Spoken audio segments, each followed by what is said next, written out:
cijenjene obitelji naših poginulih, nestalih, ubijenih i umrlih hrvatskih branitelja i civilnih žrtava Bogdanovaca. Dragi moji hrvatski branitelji, hrvatski ratni vojni invalidi, cijenjeni ratni zapovjednici, uvaženi izaslaniče predsjednika Republike, poštovani izaslaniče predsjednika Hrvatskog sabora, nazočne saborske zastupnice i zastupnici, poštovane kolege, članice i članovi Vlade Republike Hrvatske, izaslaniče župana, zamjeniče gradonačelnika grada Vukovara, cijenjeni načelniče općine Bogdanovci. Sve vas pozdravljam u ime predsjednika Vlade Andreja Plenkovića.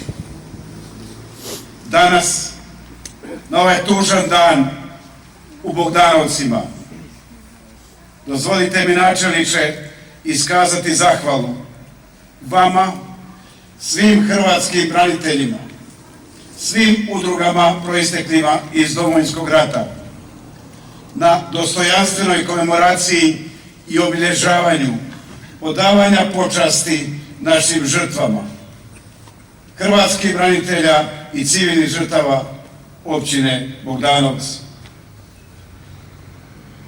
Svim onim hrvatskim braniteljima koji su iz svih krajeva Republike Hrvatske i Bosne i Hercegovine došli braniti Bogdanovce i Vukovar. Svima onima koji su svoj doprinos dali za slobodu koju danas imamo. U Domovinskom ratu branili smo Vukovar, Bogdanovce, branili smo Republiku Hrvatsku, stvarali smo naše institucije.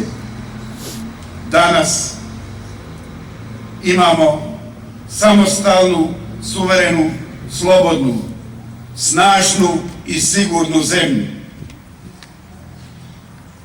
U ostvarenju tog cilja podnijeli smo ogromne žrtve i važno je da im na dostojanstven način iskažemo zahvalu, da ih se sjećamo svaki dan, da njihovim obiteljima budemo uvijek dostupni. Posebno ću istaknuti, naš najveći prioritet je pronalazak svih naših nestalih. Ovdje je s nama i kolega Stjepan Sučić, koji danonoćno sa svojim timom,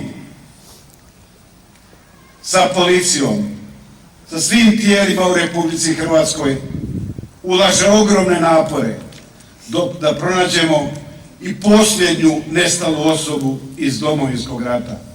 Nikad se nećemo umoriti i nikada nećemo prestati tragati za svakim od njih. Isto tako, želim dragim hrvatskim braniteljima poručiti, u proteklih 7,5 godina gradimo odnos Vlade, Ministarstva hrvatskih branitelja i države općenito prema hrvatskim braniteljima onakav kakav zaslužuju ljudi koji su temelj samostalne i suverene Republike Hrvatske. Nastavimo, dragi moji hrvatski branitelji, na tom putu, na tom tragu i u budući. Naše zajedništvo bilo je i ostalo naša najveća snaga.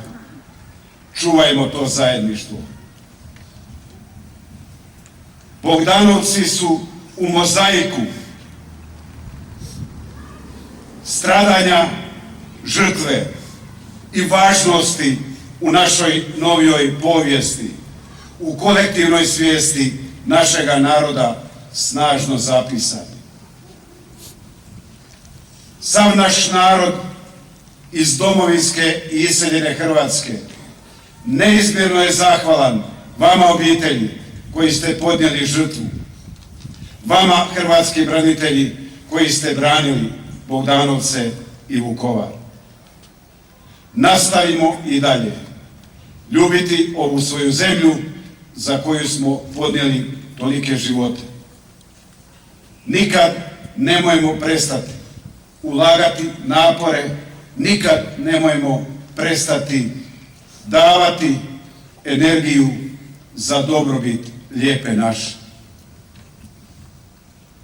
Na kraju, u konačnici, nakon svih strahota, mi smo kao narod pobjednici i budimo ponosni na to.